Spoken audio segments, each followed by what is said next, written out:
उत्साह देख करके मुझे लगता है कि इस बार के नतीजे अचंभित करने वाले हैं। फुल मेजॉरिटी, फुल मेजॉरिटी अपने भारतीय जनता पार्टी के दम पर हम लाने वाले हैं और बड़े स्पष्ट शब्दों में मुझे दिख रहा है, एक उत्साह दिख रहा है और लोगों ने एक मन बना रखा है।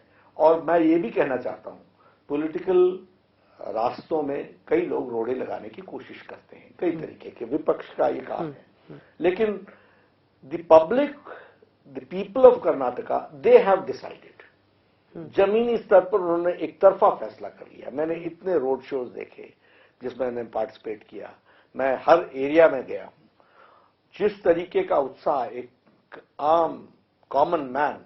आपने अपने बलबूते सर कितनी रैलियां की हैं, रोड शोज किए हैं? 40 या उससे ऊपर की? इतनी इसके लगभग की 40 के आसपास। सारा करिश्मा दिल्ली का हर राज्य में पहुंचता है। इस पर मैं बाद में आऊंगी सर, लेकिन संकट अगर नहीं है तो संकट मोचक को क्यों इतना याद कर रहे हैं? जय बजरंग बली का सहारा क्यों लेना पड़ रहा है? देखिए, सबसे पहली बात अंजना जी, हम बजरंग बली को लेके नहीं आए। कौन लेके आया? कांग्रेस पार्टी लेकर के आई। तुष्टीकरण की राजनीति कौन करता है? कांग्रेस पार्टी करती है। डिवाइड एंड रूल, ये बेसिक प्रिंसिपल किसका है? कांग्रेस पार्टी का है। उन्होंने बजरंग दल को बैन करने की बात कही, बजरंग बली को तो वो लेकर के आए। अब जब लेकर के आते हैं तो आपको मालूम है कि जब आप वोट बैंक पॉलिटिक्स करते हैं तो कुछ लोग दूसरे तरफ भी खड़े होते हैं और उनके प्रति भी उनकी जागरूकता बढ़ती है। तो ये इस तरीके से हुआ है। तो आप कह रहे हैं हिंदू वोट्स को कंसोलिडेट करने के लिए आप ये इस्तेमाल कर रहे हैं? हम नहीं कर रहे हैं। हम तो ये कह रहे हैं कि जो राइटसनेस है उसके साथ हम खड़े रहते हैं, जो सच्चाई है उसके साथ हम खड़े रहते हैं और उसको आवाज देना ये हमारी जिम्मेवारी होती है।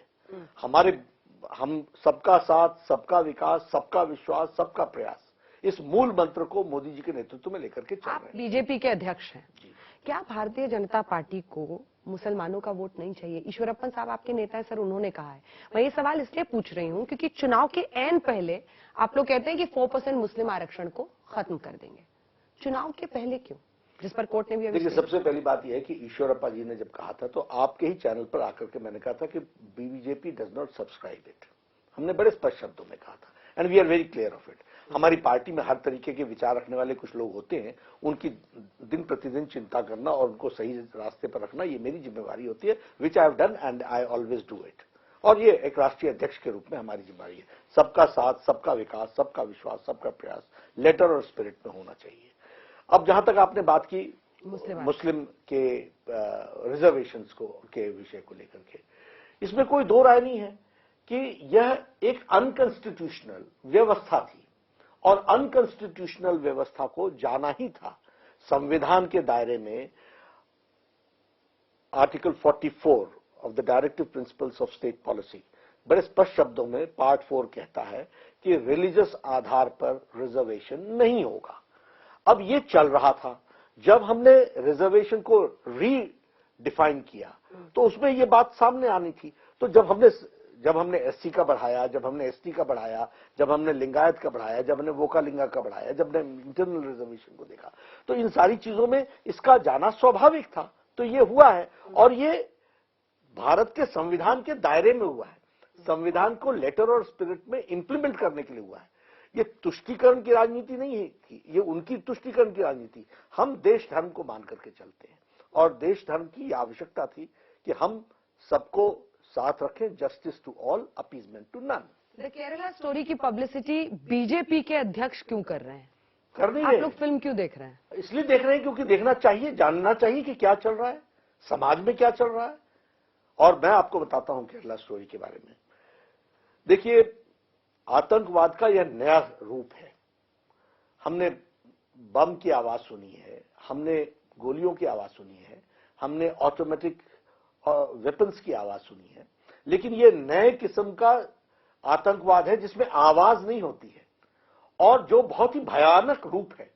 और यह भयानक रूप को केरला स्टोरी इसको एक्सपोज करती है, पर्दाफाश करती है। और पर्दाफाश करती है तो उसको जानना, उसको समझना देश के लिए, समाज के लिए आवश्यक है। और मैं इसमें एक बात और कहूंगा, Anjana ji, note my words, that this Kerala story is not related to any state, यह किसी राज्य से जुड़ा हुआ नहीं है, यह किसी धर्म से जुड़ा हुआ नहीं है, यह देश से जुड़ा हुआ है और यह वैश्विक है। यह घटना आईसिस की घटना सिर्फ इंडिया में नहीं हो रही है, आईसिस की घटना यूरोप से भी हो रही है, आईसिस की घटना दुनिया जहान में हो रही है। ये नए किस्म का जो वो है अपना, और नए किस्म का ये रूप लेकर के जो सामने आ रहा है, इसको सामने आना आवश्यक है। मैं पूरी बात कर लूं। दूसरी बात अंजना जी, कि हमारा यूथ जो है उसको पहले टेम्प्ट कराना, उसको प्रलोभन देना, उसको लेके आना। ये केरला स्टोरी क्या बताती है कि यही इसका रूप है कि इसको पहले प्रलोभन देके लाना, बाद में इसके लिए उसको। केरल तो गॉड्स ओन स्टेट है, वो तो गॉड्स ओन कंट्री है वो। हम लोगों ने तो उसको हमेशा उसी दृष्टि से देखा है, प्रधानमंत्री मोदी जी ने भी उसके बारे में कहा है। लेकिन जो वहां के लोग राज कर रहे हैं, अगर if they do not fulfil their responsibility, अगर वो अपनी जिम्मेवारियों के प्रति उदासीन हो जाए, तो फिर चीजों को सामने लाना ये भारतीय जनता पार्टी की जिम्मेवारी है। राम मंदिर, अनुच्छेद 370 का हटाना और यूनिफॉर्म सिविल कोड आपका कोर एजेंडा बीजेपी का है सर। तो आपने उत्तराखंड में, गुजरात में, यूपी में 3 जगहों पर कमेटी बनाई है, मैनिफेस्टो में डाला है।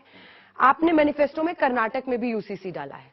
क्या 2024 में बीजेपी के मैनिफेस्टो में यूनिफॉर्म सिविल कोड होगा? देखिए, जब लोकसभा चुनाव, सबसे पहली बात क्या होती है कि जब भी हम किसी चुनाव में जाते हैं तो हम क्या करना चाहते हैं उसको हम एक्सप्रेस भी करते हैं और एम्पलीफाई भी करते हैं। जहां जहां चुनाव हुए, एजेंडा पर लोगों ने जाना है, उस एजेंडा में हमारा यूनिफॉर्म सिविल कोड है और यूनिफॉर्म सिविल कोड के प्रति हम समर्पित हैं। अब हम और इसको हमने आगे बढ़ाने का काम किया है, तो यहां पर भी किया है। आगे चल करके जो मैनिफेस्टो कमेटी बनेगी, जो केंद्र की मैनिफेस्टो कमेटी होगी, वो उस पर विचार करेगी और जो विचार करेगी उसको हम आगे रखेंगे। आपका बतौर अध्यक्ष क्या राय है? देखिए, हम तो हमेशा कहते हैं कि हम यूनिफॉर्म सिविल कोड की आवश्यकता है, क्योंकि देश के रिसोर्सेज, देश के बारे में सोचना ये सबकी जिम्मेवारी है। It is a national responsibility, it is the responsibility of the state, और हमको अपनी जिम्मेवारियों को जिम्मेवार तरीके से निभाना चाहिए। सोनिया गांधी जी के बयान पर आते हैं, क्योंकि बीजेपी उनके बयान पर आक्रामक है, जो कि दरअसल कांग्रेस के एक ट्वीट से शुरू हुआ। अब वो डिनाई कर रहे हैं कि बोला है नहीं बोला है, लेकिन उसमें उन्होंने सॉवरेनिटी के कर्नाटक की बात की। अगर ये सॉवरेनिटी का इशू यहां पर उठ रहा है तो बीजेपी इस पर आक्रामक हो रही है, इसके पीछे क्या वजह है? कोई वजह नहीं है। भारत के संविधान के प्रति हम समर्पित लोग हैं। जब संविधान की धाराओं से बाहर जाता हुआ कोई भी बड़ा से बड़ा व्यक्ति हो, however tall one may be, one has to remain within the ambit of the Constitution of India. Bharat के संविधान के अंतर्गत रहना उसकी नैतिक जिम्मेवारी है, और जब कोई व्यक्ति इससे बाहर जाता है उसको एक्सपोज करना हमारी जिम्मेवारी है। मैं आपके चैनल का उपयोग करता हुआ मैंने अंजना जी आपको कहा कि राहुल गांधी जेएनयू चले गए टुकड़े टुकड़े गैंग को समर्थन करने के लिए, ये भारत जोड़ो यात्रा पर निकले। हमारे जवाब ही नहीं दिया है उन्होंने, भारत जोड़ो यात्रा में जोड़ रहे हैं या तोड़ रहे हैं, उनके साथ चल रहे हैं। देखिए उन्होंने क्या कहा, अफजल हम शर्मिंदा हैं, तेरे कातिल जिंदा है। Who is Afzal? Who was the mastermind of parliament attack.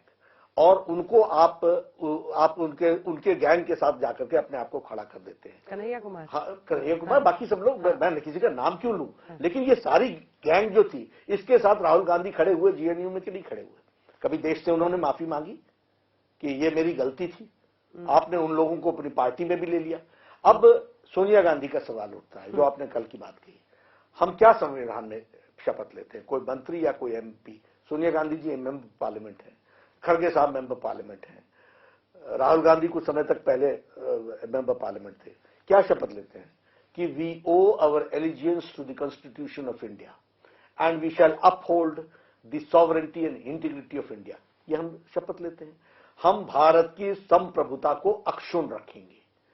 अब आप कर्नाटक में आकर के जब कर्नाटक की संप्रभुता की बात करते हैं, तो आप कर्नाटक के हजारों लोग जिन्होंने देश की अखंडता के लिए, देश की एकता के लिए अपना सर्वस्व लगाया, आजादी की लड़ाई लड़ी, उनकी आप बेइज्जती करते हैं, उनका आप अपमान करते हैं और आप संविधान का अपमान करते हैं। इसलिए इस बात को पूरे जोर शोर से प्रधानमंत्री जी ने भी रखा है, हम भी रख रहे हैं, हम सब रखेंगे। भारतीय जनता पार्टी अक्षुण्ण भारत के संविधान के प्रति समर्पित है और उसको अक्षुण्ण रखने के लिए समर्पित है, इसलिए हम करते हैं। आपने अभी राहुल गांधी की सर चर्चा की। राहुल गांधी मणिपुर को लेकर बीजेपी पर बहुत हमलावर है कि वहां इतनी हिंसा हुई है, लोगों की जान गई है, लेकिन पूरा जो टॉप लीडरशिप है वो चुनाव प्रचार में लगा हुआ है। वो मणिपुर को लेकर बहुत पूरा विपक्ष हमला कर रहा है। देखिए, राहुल गांधी जी के घड़ियाली आंसू तो बंद कीजिए, वो तो घड़ियाली आंसू बहाते हैं।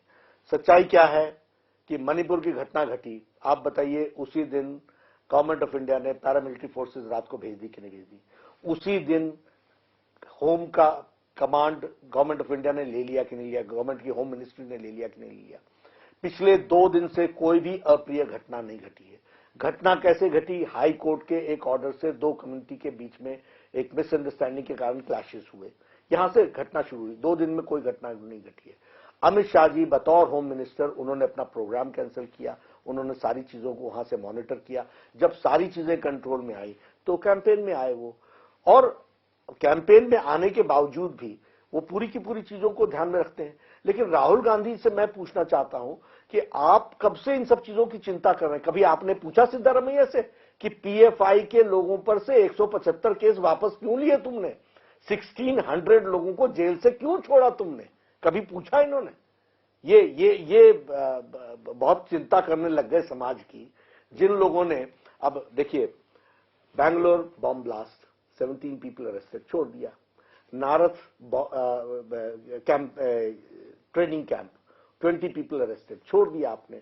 आपने पूछा कभी सिद्धारमैया से कि ये सब चीजें तुम्हारी सरकार में चल रही थी when you were the chief minister? आखिरी सवाल सर, बिहार जहां के आप हैं, बिहार में आप लोग कहते हैं कि अगर कोई और जीता तो पंजाब में पटाखे, पाकिस्तान में पटाखे फूटेंगे, और यहां पर अब आप लोग कह रहे हैं कि अगर कांग्रेस आई तो दंगाग्रस्त हो जाएगा। गृह मंत्री जी ने कहा है, डरा के वोट होगा क्या? नहीं। और करिश्मा क्या मोदी का आप लोगों का अल्टीमेट फैक्टर है? दोनों पर आपका जवाब सर। दोनों बातों का मैं अलग अलग जवाब देता हूं। पहली बात, आपने कहा कि हम डरा करके वोट ले रहे हैं। नहीं, हम डरा नहीं रहे, लेकिन किसी का पास्ट बताना ये हमारी जिम्मेवारी है। This is our responsibility. ये पास्ट बताना तो हमको करना ही पड़ेगा। अगर बिहार में, आप भी वहीं से हैं, मैं भी वहीं से हूं, अगर वहां गुंडा राज होता है, अगर लालटेन राज में जो इस तरीके की घटनाएं हुई, वो लोगों को बताना हमारी जिम्मेवारी है कि नहीं है? यहां पर पीएफआई की घटनाओं को बताना हमारी जिम्मेवारी है कि नहीं है? आप बोल रहे हैं दंगाग्रस्त हो जाएगा, मैंने तो आपके सामने नाम ले लिया ना, बैंगलोर बॉम्ब ब्लास्ट, हमने आपके सामने नाम ले लिया, नारथ कैंप, हम आपके सामने बता रहे हैं कि जिस तरीके से हमारे प्रवीण को, मैं नाम शायद गलत हो सकता है, लेकिन प्रवीण और हर्ष को जिस तरीके से उनका मर्डर हुआ और ब्रॉड डे लाइट में मर्डर हुआ, इन सब चीजों में उस समय सिद्धारमैया की सरकार थी, क्या किया उन्होंने? कौन सा एक्शन लिया? ये इतनी घटनाएं घट रही हैं, आपका एमएलए आपको छोड़ करके चला गया, और जिस तरीके की घटना यहां पर घटी आपके सामने है, तो ये बताता है कि आपका अतीत क्या रहा है, जो दंगों को हमेशा प्रोत्साहित करता रहा है। तो ये हम बता रहे हैं तो हम डरा थोड़ी न रहे हैं, लेकिन आपका विशेष डिजाइन हो, मैं शब्द इस्तेमाल कर रहा हूं, आपका एक बहुत ही वोट के लालच में समाज को डिवाइड करने का डिजाइन हो, और हम चर्चा भी ना करें, हम बताएं भी ना लोगों को, हम उनको जागृत भी ना करें। अब आपने मुझसे पूछा कि केरला स्टोरी क्या है? केरला स्टोरी कोई कॉन्ट्रडिक्ट कर रहा है क्या? कोई कॉन्ट्रडिक्ट नहीं कर रहा है। तो समाज को जानना चाहिए कि नहीं जानना चाहिए?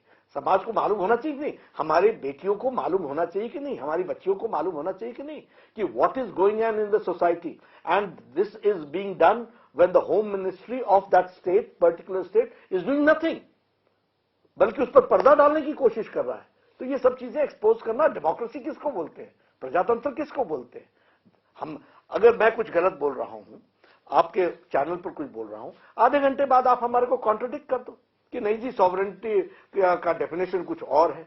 आप हमको कॉन्ट्रडिक्ट कर दो कि संविधान में नहीं लिखा हुआ है कि हम संविधान को अपना एलिजेंस, ट्रू फेथ रखेंगे और हम संप्रभुता को अक्षुण्ण रखेंगे। आप बता दीजिए। अगर मैं संविधान से जुड़ा हुआ व्यक्ति हूं और हमारी पार्टी संविधान से जुड़ी हुई पार्टी है और संविधान के दायरे में रहकर के सब कुछ करना चाहती है, तो मुझे लगता है कि जागृत समाज को सच्चाई बताना यह भी हमारी जिम्मेवारी है, और ये हम पूरा करते रहेंगे। अध्यक्ष जी बहुत बहुत धन्यवाद आपका आज तक पर आने के लिए, तमाम सवालों के जवाब 10 को अब जनता वोट करेगी, 13 के बाद उम्मीद है कि आपसे फिर इंटरव्यू करने का मौका मिलेगा। आपने हमसे हर चुनाव के बाद कहा है कि मैं इंटरव्यू करूंगा और मैं करता भी हूं और आपको मेरे नतीजे अच्छे ही रहे। एक बात आपने जरूर कही थी कि ये आपको कैसे आप आश्वस्त हैं। उत्तर प्रदेश में आपने मुझसे पूछा था, मैंने कहा था हम आएंगे। उत्तराखंड में आपने पूछा था, हम आएंगे। गोवा में आपने पूछा था, हम आएंगे। और अब यहाँ पर भी मैं ये कह रहा हूँ कि गुजरात में भी आए। हालांकि हिमाचल में कुछ और हो गया। चलिए बहुत बहुत धन्यवाद आपका।